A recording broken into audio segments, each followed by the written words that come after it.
ಸರಿ, ನೀವಿಬ್ರು ಕೂತಿರಿ, ನಾನು ಹೋಗಿ ಕಾಫಿ ಮಾಡ್ಕೊಂಡು ಬರ್ತೀನಿ. ಸರಿ, ಇವತ್ತು ನಾನೇ ನಿಮಗೆ ಏನಾದರೂ ತಿನ್ನೋದಕ್ಕೆ ಮಾಡಿಕೊಟ್ರೆ ಹೇಗೆ? ಇರಿ. ಮಾವ, ನೀವು ನಮ್ಮನೆಲ್ಲ ಅಡುಗೆ ಮಾಡ್ತೀರಾ? ಬೇಡ ಮಾವ, ನಾನೇ ಮಾಡ್ಕೊಂಡು ಬರ್ತೀನಿ. ಯಾಕೆ ಮಾಡಿಕೊಡ್ಬಾರ್ದು?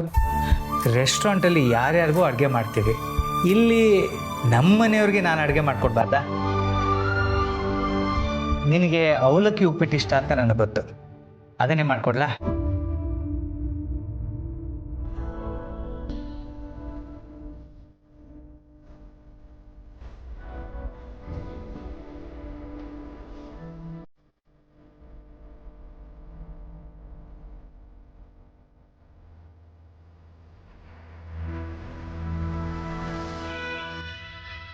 ಅಯ್ಯೋ ಮಾವ, ನಿಮ್ಗೆ ಯಾಕೆ ಇದೆಲ್ಲ ತೊಂದರೆ? ನೀವು ಯಾಕೆ ಇಲ್ಲಿ ಬಂದ್ರಿ? ಬನ್ನಿ, ನೀವಲ್ಲಿ ಕೂತ್ಕೊಳ್ಳಿ. ನೀವಿಲ್ಲಿ ಬರಬಾರ್ದು, ನಾನು ಮಾಡಿ ಬಡಿಸ್ತೀನಿ ಅಂತ ಹೇಳಿದ್ನಲ್ಲ. ಬನ್ನಿ ಇಲ್ಲಿ ಕೂತ್ಕೊಳ್ಳಿ, ನೀವು ಕೂತ್ಕೊಳ್ಳಿ.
ಬಿಸಿ ಬಿಸಿ ಅವಲಕ್ಕಿ ರೆಡಿ.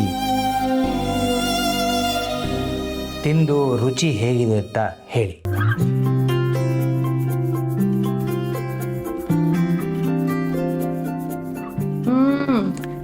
ಮಾವ, ನಿಜವಾಗ್ಲೂ ಸೂಪರ್ ಆಗಿದೆ ಮಾವ. ಮಾಧವ, ಪ್ರೀತಿ ಅಂತಂದ್ರೆ ಇದೇ ಅಲ್ವೇನೋ? ನಮ್ಮಲ್ಲೂ ಇಷ್ಟು ಜನ ಇದ್ದಾರೆ, ಯಾರಿಗಾದರೂ ಏನಾದ್ರು ಮಾಡಿಕೊಡಿ ಅಂತ ಹೇಳಿದ್ರೆ ಹ್ಞೂ ಅಂತಾರೆ, ಆಮೇಲೆ ಸುಮ್ಮನೆ ಆಗ್ಬಿಡ್ತಾರೆ.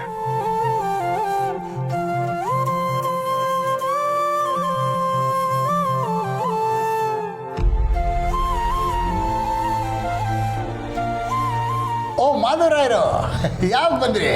ಇಲ್ಲ, ಈ ಕಡೆ ಕೆಲಸ ಇತ್ತು, ಅದಕ್ಕೆ ಬಂದು ಸುಮ್ಮನೆ ನೋಡ್ಕೊಳ್ಳೋಣ ಅಂತ. ಬಾಸು ತಿಂಡಿ ರೆಡಿನಾ? ಬಾಸನತ್ತೆ ಕೂತ್ಕೋ. ಇದೇನಿದು, ಇವ್ರು ಯಾವಾಗ ಬಂದ್ರು? ಸರ್, ನೀವೇನ್ ಮಾಡ್ತಿದ್ರ ಇಲ್ಲಿ? ಬನ್ನಿ ಪ್ಲೀಸ್.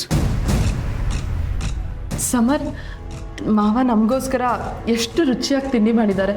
ನೀನು ಕೂತ್ಕೋ ಬಾ, ನಿಂಗೂ ಬಡಿಸ್ತೀನಿ. ಸರ್, ದಯವಿಟ್ಟು ಕ್ಷಮಿಸಿ. ನೀವು ನಮ್ಮನೆಗೆ ಬಂದು ತಿಂಡಿ ಮಾಡ್ಕೊಡೋ ಅವಶ್ಯಕತೆ ಇಲ್ಲ. ನೀವು ನನಗೆ ಬಾಸ್ ಆಗಿರಿ ಅಷ್ಟೇ. ಮನೆಯವರಾಗಕ್ಕೆ ಬರಬೇಡಿ. ಏನಾದರೂ ಕೆಲಸ ಇದ್ರೆ ಹೇಳಿ, ಇಲ್ಲಾಂದ್ರೆ ದಯವಿಟ್ಟು ಹೊರಡಿ. ಏನು ಅಂತ ಮಾತಾಡ್ತಾ ಇದ್ದೀಯಾ? ಮನೆಗೆ ಬಂದವ್ರ ಹತ್ರ ಹೀಗ ನಡ್ಕೊಳ್ಳೋದು ಅಲ್ವೋ? ಅವರು ಪ್ರೀತಿಯಿಂದ ನಮಗೆಲ್ಲ ತಿಂಡಿ ಮಾಡಿಕೊಟ್ಟಿದ್ದಾರೆ. ಮನೇಲಿ ಇಷ್ಟು ಜನ ಇದ್ದೀರಲ್ಲ, ಒಬ್ಬರಾದರೂ ಆ ಒಂದು ಪ್ರೀತಿ ಕಾಳಜಿ ತೋರಿಸಿದ್ದೀರಾ ನೀವು? ಅಂಥದ್ರಲ್ಲಿ ಬೇರೆ ಯಾರಾದರೂ ಬಂದು ಪ್ರೀತಿ ಕಾಳಜಿ ತೋರಿಸ್ತೀವಿ ಅಂತಂದರೆ ನೀವು ಹೊಟ್ಟೆ ಹುರಿದೋಗುತ್ತಾ? ತಾತ ನಿಮ್ಗಿದೆಲ್ಲ ಅರ್ಥ ಆಗಲ್ಲ, ಸುಮ್ಮನೆ ಇರಿ.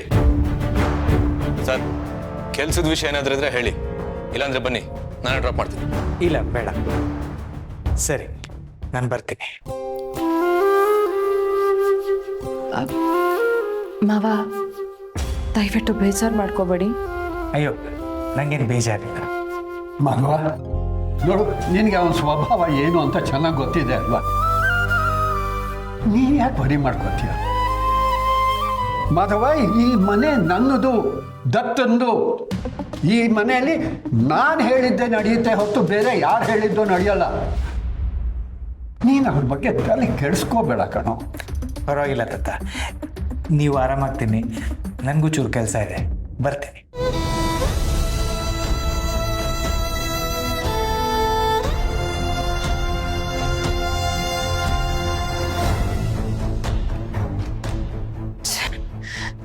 ಸಮರ್, ನಿನ್ನ ಮಾತಿಂದ ಅವ್ರಿಗೆ ಎಷ್ಟು ಬೇಜಾರಾಯ್ತು ಗೊತ್ತಾ? ಅವ್ರು ಎಷ್ಟು ಪ್ರೀತಿಯಿಂದ ನಮಗೆ ತಿಂಡಿ ಮಾಡಿಕೊಟ್ರು ಕಣೋ. ಯಾಕೋ ಹೀಗೆ ಮಾಡಿದೆ? ನಿನಗೇನಾದ್ರೂ ತಿಂಡಿ ಬೇಕು ಅಂದ್ರೆ ನನ್ನನ್ನು ಕೇಳು, ನಾನು ಮಾಡ್ಕೊಡ್ತೀನಿ. ಅವ್ರು ಬಂದು ನಮ್ಮನೇಲಿ ತಿಂಡಿ ಮಾಡೋದು.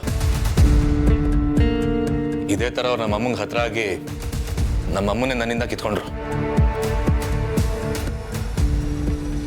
ಅದು ಸಾಲದು ಅಂತ ಇವಾಗ ಅವ್ರ ಮಗ ಬೇರೆ ನನ್ನಮ್ಮನ ಅವರಮ್ಮ ಅಂತ ಹೇಳ್ತಾ ಇದ್ದಾನೆ. ಫ್ಯಾಮಿಲಿ ನೆನ್ಸ್ಕೊಂಡ್ರೆ ಒಂಥರ ಭಯ ಆಗ್ತಾ ಇದೆ. ಅವ್ರ ಸಂಬಂಧಗಳು ಚೆನ್ನಾಗಿರ್ಬೇಕು, ನಮ್ಮ ಸಂಬಂಧಗಳು ಕಳ್ಕೋಬೇಕು. ಇವರಿಂದ ನಿಮ್ಮನ್ನ ಹೇಳಿ ಕಳ್ಕೊಂತೀನೋ ಅಂತ ಭಯ ನನಗೆ.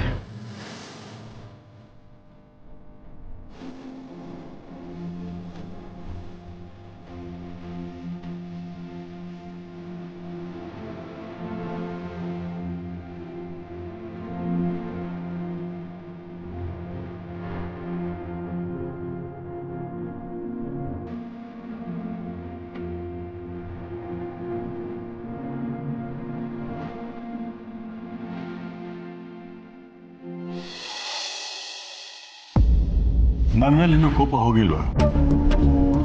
ಕೋಪ ಇದ್ದಿದ್ರಣ ಇಲ್ಲಿವರೆಗೂ ಬರ್ತಾನೆ ಇರಲಿಲ್ಲ. ನೀವು ನನ್ನ ಮಾವನ ಗೌರವ ಇರೋದಕ್ಕೆ ಇಲ್ಲಿ ತನಕ ಬಂದಿದ್ದೀನಿ. ನನಗೆ ಗೌರವ ಬೇಕಾಗಿಲ್ಲ, ನನ್ನ ಮಾತಿನ ಮೇಲೆ ನಂಬಿಕೆ ಇದ್ರೆ ಸಾಕು. ಆ ನಂಬಿಕೆ ಹೇಗೆ ತಾನೇ ಬರುತ್ತೆ ಹೇಳಿ? ನೀವು ಅದಕ್ಕೆ ವಿಚಾರದಲ್ಲಿ ಅಂಥ ದೊಡ್ಡ ಸುಳ್ಳು ಹೇಳಬಾರ್ದಿತ್ತು. ಇಷ್ಟಕ್ಕೂ ಈ ವಯಸ್ಸಲ್ಲಿ ಆಸ್ತಿ ಇಟ್ಕೊಂಡು ನಾನೇನು ಮಾಡಲಿ? ಅನಾಥಾಶ್ರಮಕ್ಕೆ ಹೋಗೋ ಆಸ್ತಿನ ನಮ್ಮಲ್ಲೇ ಇದ್ಕೊಳ್ಳಿ ಅನ್ನೋ ಉದ್ದೇಶ ನಾನು ಹಾಗೆ ಮಾತಾಡಿದೆ. ಆದರೆ ಎಲ್ಲರೂ ಅದನ್ನೇ ತಪ್ಪಾಗಿ ತಿಳ್ಕೊಂಡು ನನ್ನ ವಿಲನ್ ಮಾಡಿದ್ರು. ಅವಳನ್ನ ಮಗಳಾಗೆ ಪ್ರೀತಿಸ್ತೀನಿ ಅನ್ನೋದು ಬಿಟ್ಟು ಮಗಳೇ ಅನ್ಕೊಂಡು ಪ್ರೀತಿಸ್ತೀನಿ ಅಂದೆ. ಇದು ತಪ್ಪ? ದೀಪಿಕಾ ನನ್ನ ಹತ್ರ ಎಲ್ಲ ಹೇಳಿದ್ಲು. ಆಗ ನಿಮ್ಮ ಮನಸ್ಸಲ್ಲಿ ಅಂಥ ಒಳ್ಳೆ ಉದ್ದೇಶ ಇದೆ ಅಂತ ನನಗೆ ಗೊತ್ತಿರಲಿಲ್ಲ. ಬಟ್ ದೀಪಿಕಾ ಹೇಳಿದ್ಮೇಲೆ ನೀವೇನು ಅನ್ನೋದು ನನಗೆ ಅರ್ಥ ಆಯಿತು. ಸತ್ಯ, ನಿನಗಾದ್ರೂ ಅರ್ಥ ಆಯ್ತಲ್ಲ. ನಿಮ್ಮ ಮನೆಯವ್ರ ಪಾಲಿಗೆ ನಾನು ಮನುಷ್ಯತ್ವ ಇಲ್ದಿರೋ ರಾಕ್ಷಸ. ಅವರೆಲ್ಲ ಹೇಗೆ ಟ್ರೀಟ್ ಮಾಡಿದ್ರು ಅಂತ ನೀನೇ ನೋಡಿದ್ಯಲ್ಲ. ನಿಮ್ಮಪ್ಪ ನನ್ನ ಮೇಲೆ ಕೈ ಮಾಡ್ಬೋದಾ? ಅವಿನಾಶ್ ನನ್ನ ಕತ್ತಿರಿ ದಪ್ತೀನಿ ಅನ್ಬೋದಾ? ಐ ಆಮ್ ಸಾರಿ, ಅವ್ರು ಹಾಗೆ ಮಾಡಿದ ತಪ್ಪು. ಅದಕ್ಕೆ ನಾನು ನಿಮ್ಮ ಹತ್ರ ಸಾರಿ ಕೇಳ್ತಿದ್ದೀನಿ. ಸಾರಿ ಕೇಳಿದ್ರೆ ಹೋದ ಮಾನ ವಾಪಸ್ ಬರಲ್ಲ. ಆದರೆ ನನ್ನ ಮೇಲೆ ನಂಬಿಕೆ ಇಟ್ಕೊಂಡು ಇಷ್ಟು ದೂರ ಬಂದಿದೆಯಲ್ಲ, ಅಷ್ಟು ಸಾಕು. ನೀನು ನನ್ನ ಮೇಲೆ ಇಟ್ಟಿರೋ ನಂಬಿಕೆ ನಿಜವೇ ಆದರೆ ನಾನು ನಿನ್ನ ಹತ್ರ ಒಂದು ವಿಷಯ ಮಾತಾಡ್ಬೋದಾ? ಖಂಡಿತ ಮಾತಾಡಿ. ನನಗೆ ನಿಮ್ಮ ಮೇಲಿರೋ ನಂಬಿಕೆ ಹಾಗೇ ಇರುತ್ತೆ. ನಾನು ನಿನ್ನ ಹತ್ರ ಮುಂಚೆನೇ ಹೇಳಿದಾಗೆ ನಿಮ್ಮ ಕಂಪನಿ ಜಾಗದಲ್ಲಿ ಒಂದು ರೆಸಾರ್ಟ್ ಓಪನ್ ಮಾಡೋಕ್ಕೆ ಎಲ್ಲ ರೆಡಿ ಮಾಡ್ಕೊಂಡಿದ್ದೀನಿ. ಲೈಸೆನ್ಸ್ಗೆ ಅಂತ ಒಂಚೂರು ದುಡ್ಡು ಸುರಿದಿದ್ದೀನಿ. ಇನ್ನು ಕನ್ಸ್ಟ್ರಕ್ಷನ್ ಆಗೋದೊಂದೇ ಬಾಕಿ. ಈಗ ಆ ಜಾಗದ ಕಡೆ ನಿಮ್ಮ ಮನೆಯವ್ರು ಯಾರೂ ಹೋಗದಿರೋ ಥರ ನೀನು ನೋಡ್ಕೋಬೇಕು. ಎಲ್ಲ ಕಂಪ್ಲೀಟ್ ಆಗಿ ಬೇಗ ಸ್ಟಾರ್ಟ್ ಆದರೆ ನಮ್ಮ ರೆಸಾರ್ಟಲ್ಲಿ ಬರೋ ಪ್ರಾಫಿಟ್ ನೋಡಿ ನಿಮ್ಮ ಮನೆಯವರೆಲ್ಲ ಬಾಯ್ ಬಿಡಬೇಕು.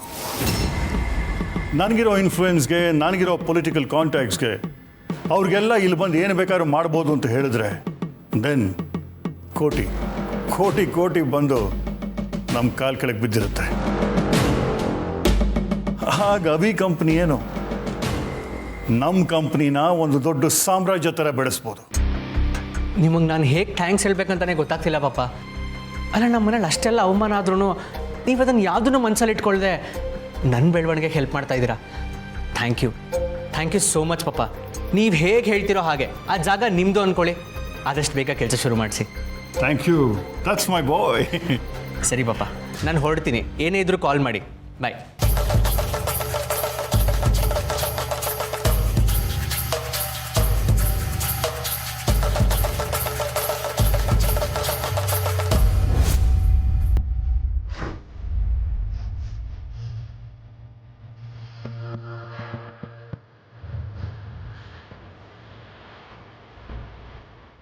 ಏನು ಮಾಡ್ತಿದ್ದೀರಾ ನೀವು? ಅಭಿ ತಲೆ ಕೆಡಿಸಿ ಮತ್ತೆ ಆ ಮನೆ ನೆಮ್ಮದಿನ ಹಾಳು ಮಾಡೋದಕ್ಕೆ ಹೊರಟಿದ್ದೀರಾ ನೀವು? ಹೌದು, ಹಾಳು ಮಾಡ್ತೀನಿ. ಆ ಮನೇಲಿ ನನಗಾಗಿರೋ ಅವಮಾನಕ್ಕೆ ರಿವೆಂಜ್ ತಗೋಬಾರ್ದ?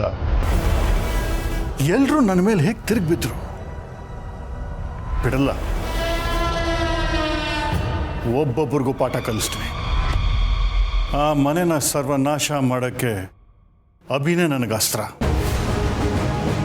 ನನಗೆ ಸಿಗಬೇಕಾಗಿರೋ ಆಸ್ತಿ ಮೇಲೆ ಕಲ್ಲು ಹಾಕಿ ಅವರು ಮಾತ್ರ ಹೇಗೆ ನೆಮ್ಮದಿಯಿಂದ ಇರ್ತಾರೆ ನಾನು ನೋಡ್ತೀನಿ.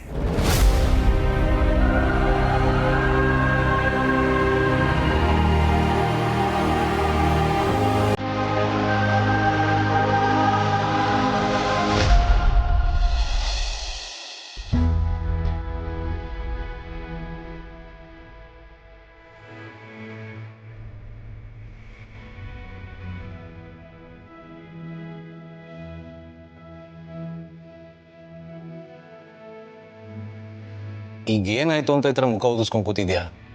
ನಾನು ಸರಿಯಾಗಿ ಮಾತಾಡಿದ್ದೀನಿ. ಒಬ್ಬ ಬಾಸ್ ಜೊತೆ ಕೆಲ್ಸದಲ್ಲಿ ಹೇಗೆ ಮಾತಾಡಬೇಕೋ ಅದೇ ಥರ ಮಾತಾಡಿದ್ದೀನಿ. ನಾನೇನು ಅವ್ರ ಜೊತೆ ಜಗಳ ಆಡಿಲ್ಲ, ಮನೆಯಿಂದ ಆಚೆ ಹಾಕಿಲ್ಲ. ಸಮದ್, ಅವ್ರು ನಿನಗೆ ಬಾಸೇ ಆಗಿರ್ಬೋದು, ಆದ್ರೆ ಅವ್ರು ನನಗೆ ಮಾವ. ನೀನು ಅವ್ರ ಹತ್ರ ಆ ರೀತಿ ಮಾತಾಡಿ ಕಳಿಸಿದ್ದು ಅವ್ರಿಗೆ ಎಷ್ಟು ಬೇಜಾರಾಗಿರತ್ತೆ ಗೊತ್ತಾ? ಮಾವನ ನನಗವ್ರ ಅಪ್ಪ ಅಲ್ಲ ಅಂತಂದ್ಮೇಲೆ ನಿನಗೆ ಮಾವ ಆಗ್ತಾರೆ. ಅವ್ರು ನನಗೆ ಬಾಸ್ ಅಷ್ಟೇ.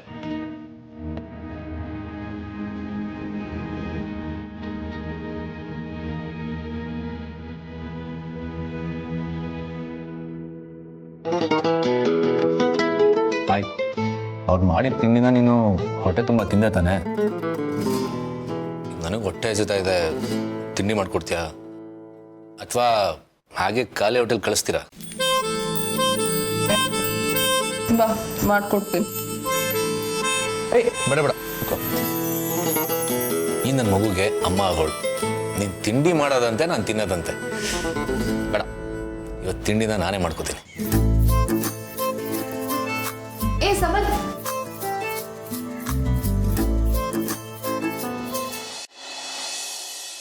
ಈ ಮನೆಯಲ್ಲಿ ಒಂದು ದೊಡ್ಡ ಅನಾಹುತ ನಡೆದಿತ್ತು ಅಂತ ಹೇಳಿದ್ನಲ್ಲ, ಅದಕ್ಕೆ ಸಾಕ್ಷಿನೇ ಇವಳು. ಈ ಮನೆಯಲ್ಲಿ ಒಬ್ಬರು ಕೊಲೆಗಾರರು ಇದ್ರಲ್ಲ, ಅದ್ರ ಬಗ್ಗೆ ಇವಳಿಗೆ ಚೆನ್ನಾಗಿ ಗೊತ್ತು. ನೀವೇ ವಿಚಾರಿಸ್ಕೋಬೋದು ಉಳಿದಿದ್ದನ್ನು. ಏನು ನಡೀತಿದೆ ಇಲ್ಲಿ? ಇವ್ರು ಯಾಕೆ ಬಂದಿದ್ದಾರೆ? ಮಹೇಶ್ ಅವರೇ, ಏನಿದೆಲ್ಲ? ದೊಡ್ಡ ಅನಾಹುತ ಅಂದರೆ ಯಾವುದು? ಶಾರ್ವರಿ ಅವ್ರಿಗೆ ಅದ್ರ ಬಗ್ಗೆ ಎಲ್ಲ ಗೊತ್ತಿರೋದಕ್ಕೆ ಹೇಗೆ ಸಾಧ್ಯ?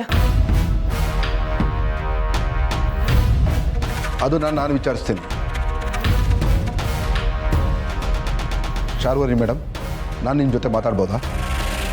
ಖಂಡಿತ ಮಾತಾಡ್ಬೋದು, ಆದರೆ ಇಲ್ಲಿ ಬೇಡ, ಸಪ್ರೇಟಾಗಿ ಮಾತಾಡೋಣವಾ?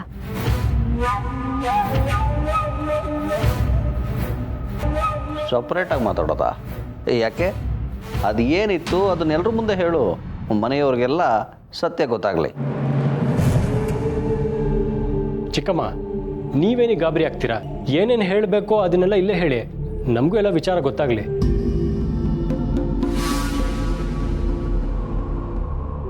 ನಿಮ್ಮ ಯಜಮಾನರು ಒಂದು ಕಂಪ್ಲೇಂಟ್ ಕೊಟ್ಟಿದ್ದಾರೆ. ವಿಷಯ ಹಳೇದೆ, ಹಾಗಂತ ನೆಗ್ಲೆಕ್ಟ್ ಮಾಡೋಕ್ಕಾಗಲ್ಲ.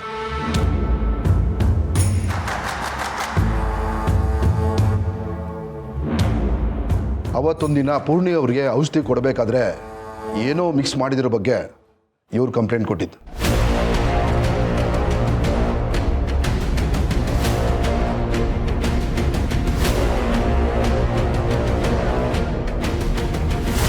ಪೂರ್ಣಿಗೆ ಕೊಟ್ಟಿದ್ದ ಔಷಧಿ ಬಗ್ಗೆ ಮಾತಾಡೋಕೆ ಬಂದಿದ್ದೀರಾ? ಸರಿ ಹೇಳಿ, ಆ ವಿಷಯದ ಬಗ್ಗೆ ನನಗೇನು ಗೊತ್ತಿರೋಕ್ಕೆ ಸಾಧ್ಯ? ಆ ಟೈಮಲ್ಲಿ ರತ್ನ ಅನ್ನೋರು ನಿಮ್ಮ ಮನೆಯಿಂದ ನಾಪತ್ತೆ ಆಗಿದ್ರು ಅಲ್ವಾ? ಅವಳೇ ಇದನ್ನೆಲ್ಲ ಮಾಡಿರೋದು ಅಂತ ನೀವು ಕಂಪ್ಲೇಂಟ್ ಮಾಡಿದ್ರಿ ತಾನೆ? ಹೌದು ಇನ್ಸ್ಪೆಕ್ಟರ್, ಈಗಲೂ ಇದನ್ನೆಲ್ಲ ಅವಳೇ ಮಾಡಿದ್ದಾಳೆ ಅಂತ ನಮಗೆ ಅನುಮಾನ. ಆ ರತ್ನನ್ ವಿಷಯನೇ ನಾನೀಗ ಶಾರ್ವರಿ ಮೇಡಮ್ ಅವ್ರ ಹತ್ರ ಕೇಳಬೇಕು. ಅವಳ ವಿಷಯ ಶಾರ್ವರಿ ಅವ್ರಿಗೆ ಏನು ಗೊತ್ತಿರುತ್ತೆ? ಅವಳಿಗೂ ಶಾರ್ವರಿ ಅವ್ರಿಗೂ ಏನು ಸಂಬಂಧ? ಅದನ್ನು ಅವ್ರ ಬಾಯಿಂದ ಕೇಳೋಣ. ರತ್ನನ್ ಗಂಡನ ಅಕೌಂಟ್ಗೆ ಅದೇ ದಿನ 25,000 ನಿಮ್ಮ ಅಕೌಂಟಿಂದ ಟ್ರಾನ್ಸ್ಫರ್ ಆಗಿದೆ.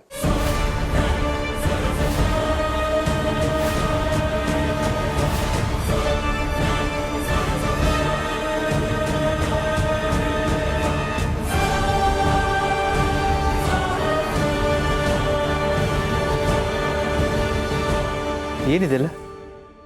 ಇನ್ಸ್ಪೆಕ್ಟರ್ ಯಾಕೆ ಬಂದಿದ್ದಾರೆ? ಮಹೇಶ, ಎಲ್ಲ ಆರಾಮ ತಾನೆ? ಏನಾದರೂ ಸಮಸ್ಯೆ ಆಯಿತಾ?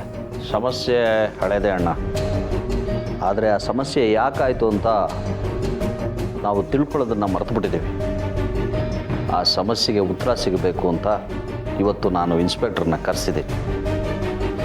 ಮಾಧವ್ ಅವರೇ, ತುಂಬ ದಿನದ ಹಿಂದೆ ಪೂರ್ಣಿ ತಗೋತಾ ಇದ್ದಿದ್ದ ಔಷಧಿಲಿ ರತ್ನ ಏನೋ ಮಿಕ್ಸ್ ಮಾಡಿದ್ಲು ಅಂತ ಅನುಮಾನ ಬಂದಿತ್ತಲ್ಲ, ಇನ್ಸ್ಪೆಕ್ಟರ್ ಅದ್ರ ಬಗ್ಗೆ ಮಾತಾಡ್ತಾ ಇದ್ದಾರೆ. ಹೇಳಿ ಮೇಡಮ್, ರತ್ನನ್ ಗಂಡನ ಅಕೌಂಟ್ಗೆ ನಿಮ್ಮ ಅಕೌಂಟಿಂದ 25,000 ಅಮೌಂಟನ್ನು ಯಾಕೆ ಟ್ರಾನ್ಸ್ಫರ್ ಮಾಡಿದ್ರಿ?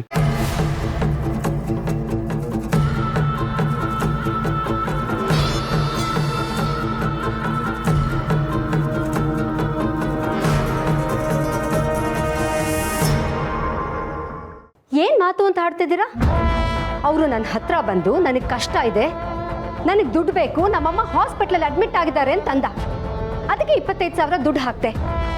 ಅದೆಲ್ಲ ಆಗಿ ಅವ್ರು ಊರು ಬಿಟ್ಟು ನಾಪತ್ತೆ ಆಗಿದ್ದು ಆಯ್ತಲ್ಲ.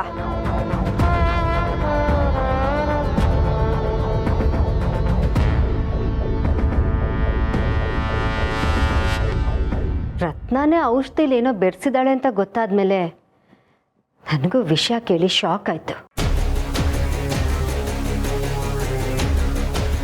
ನನ್ನ ಮನೆ ಅನ್ನ ತಿಂದು ನನ್ನ ಹತ್ರನೇ ಕಷ್ಟ ಅಂತ ದುಡ್ಡು ಇಸ್ಕೊಂಡು ನನ್ನ ಮಗಳ ಜೀವದ ಜೊತೆನೇ ಆಟ ಆಡಿದ್ದಾನೆ.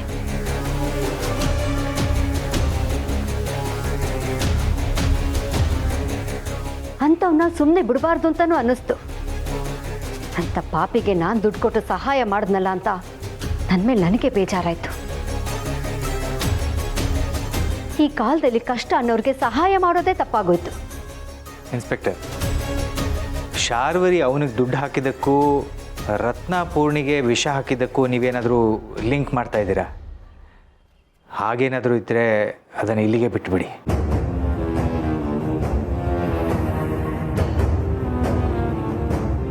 ರತ್ನಾನೇ ಔಷಧಿ ಹಾಕಿದ್ದು ಅಂತ ಶಾರ್ವರಿಗೆ ಏನಾದರೂ ಗೊತ್ತಿದ್ದಿದ್ರೆ ಶಾರ್ವರಿನೇ ಅವಳ ಕತ್ತಿಡಿದು ದಬ್ತಿದ್ಲು. ಇಲ್ಲಿದ್ರೆ ನಿಮ್ಮ ಹತ್ರ ಕರ್ಕೊಂಡು ಬಂದು ಶಿಕ್ಷೆ ಕೊಡಿಸ್ತಿದ್ಲು.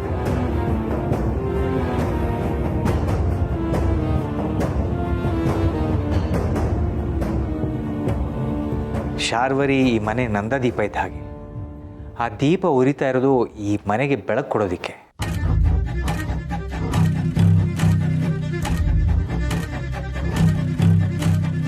ಇಲ್ಲ ಅಣ್ಣ, ಹಾಗಂತ ತಪ್ಪು ತಿಳ್ಕೊಂಡಿದೀಯಾ? ಅವಳು ನಂದದೀಪ ಅಲ್ಲ, ಸೇಡಿನ ಕಿಚ್ಚಲ್ಲಿ ಹತ್ಕೊಂಡು ಉರಿತಿರೋ ಬೆಂಕಿ.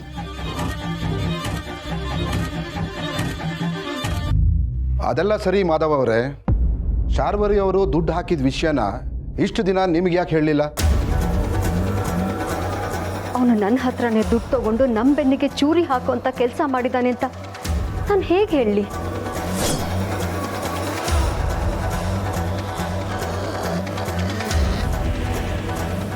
ಆಗ ನನ್ನ ಗಮನ ಎಲ್ಲ ನಮ್ಮ ಪೂರ್ಣಿ ಮೇಲಿತ್ತು. ಅವನ ಮೇಲೆ ಅನುಮಾನ ಪಡೋದಕ್ಕಿಂತ ನಮ್ಮ ಪೂರ್ಣಿನ ಹುಷಾರಾಗಿ ನೋಡ್ಕೊಳ್ಳೋದೇ ನನಗೆ ಮುಖ್ಯ ಆಗಿತ್ತು. ಹಾಗಂತ ಈ ವಿಚಾರನ ನಾವು ನೆಗ್ಲೆಕ್ಟ್ ಮಾಡೋಕ್ಕಾಗಲ್ಲ ಮೇಡಮ್. ಮನೆಯವರೆಲ್ರಿಗೂ ಈ ವಿಷಯದ ಬಗ್ಗೆ ಏನು ಅಭಿಪ್ರಾಯ ಇದೆ ಅಂತ ನಮಗೆ ಗೊತ್ತಾಗಬೇಕು. ಒಂದು ವೇಳೆ ನಿಮ್ಮ ಮೇಲೆ ಅನುಮಾನ ಬರೋ ಹಾಗಿದ್ರೆ ನಾವು ನಿಮ್ಮನ್ನು ಕಸ್ಟಡಿಗೆ ತಗೋಬೇಕಾಗುತ್ತೆ.